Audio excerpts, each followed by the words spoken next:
I'm Dr. Yakin Abdullah Habeeb, the author of the book It's Time for the Black Man's Revolution: How to Save Nigeria Now for Future Nigerians. In this episode, I will give a brief of the preface and chapter 1 of the book. Looking at the deplorable condition of many African countries, especially Nigeria, and their near-failed status, the signs are very clear that if something urgent is not done to redress the declining fortune of the country, the youths may not have a country they can proudly call theirs in the near future. Growing up in rural community left indelible impact on me in terms of my stamina to navigate through life. It was a testing ground for my personal philosophy of life, working spirit, logical outlook on life, and concluding that there was no room for laziness and subjectivity. We upheld all standards of morality, virtue, and decency, accepted the status of our living, and remained within the boundaries and limits, and we were guided to accept the status quo. And this was my break-off point and the defining element of my philosophy of life. I do not believe in the transfer of responsibility of our circumstances to any external factors, limit or boundary predetermined for our lives, or accepting an unfavorable status quo, believing that there is nothing we can do about it. I do not believe that anyone should unduly determine the course of our life or destiny. I believe there should be no earthly or human condition that cannot be changed. My personal philosophy of life is therefore the philosophy of responsibility. That is, everyone is responsible for his own condition, and we are collectively responsible for our condition. We must take control of our lives and set the stage for our real destiny to manifest. We must act to change whatever condition we deem unfavorable. My philosophy of life at societal level is that of responsibility for revolutionary change. My history provided the first and most radical opportunity for me to test my philosophy of personal revolutionary responsibility for change. And glory to God, I have no regrets today.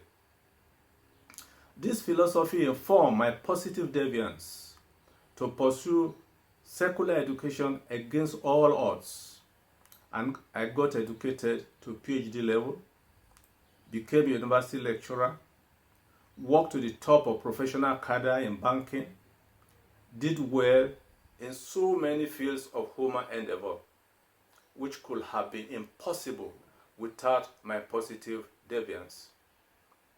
Having successfully applied my philosophy to drastically change my life from the status quo of a peasant farmer, I asked myself, should we look on without impacting the future of Nigerian youths? One may ask, what is the build-up observable on the part of our youth today that indicate their ability to take on the mantle of leadership of Nigeria tomorrow? What are they doing now that prepares them for the huge task ahead of them? I bear my mind in writing on the state of the nation and the challenges of its future, so that it will serve as a pathfinder to the already boiling population of African youths in their agitations and search for relevance. The main objective of the work is to change our orientation and accept responsibility for a revolutionary change in our state of affairs. There are palpable signs that Nigeria is comatose and heading towards the status of a failed state. Political, economic, and social indices prove this, and we must act now to stem the tide. We neither call for a bloody political revolution, nor a revolution that is targeted at any region, nor any based on selfishness, regional, or religious favoritism. Such are usually and fundamentally counterproductive. Sheer violence cannot produce any meaningful change in Nigeria's socio-political situation. To revolutionize Nigeria, we need to change our orientation as a people. The Black Man's Revolution is to serve as a manual inspirer or guide for a mass movement of a meaningful change in our orientation. Chapter 1 of the book is on state of the Nigerian nation.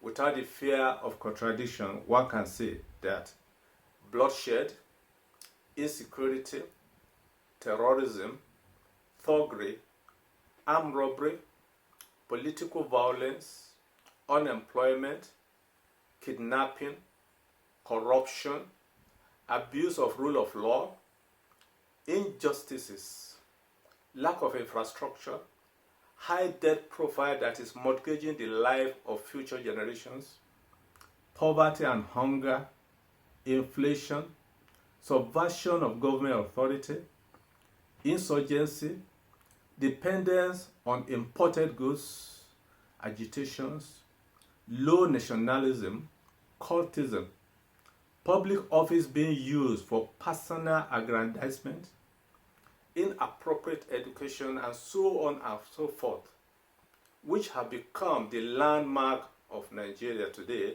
show that in the near future, if nothing is done swiftly, the country will fail. God forbid. The symptoms of an ailing society and a fragile state is all too apparent. In the year 2019, Nigeria was ranked as the 14th most fragile state in the world. Yet, governments in their usual dismissiveness and reactiveness will continue to frantically put up defenses to trivialize these obvious truths. And politicians, for obvious reasons, will be wary of negative political publications during their regimes. We must not maintain the status quo. We must stand up to call a spade and put square pegs in square holes in terms of action. In the second episode, I will commence the highlights of the symptoms of an ailing society and a fragile state. You can obtain a copy of the book in any bookshop around you, or click the link below to obtain a copy from Amazon or SmartWords.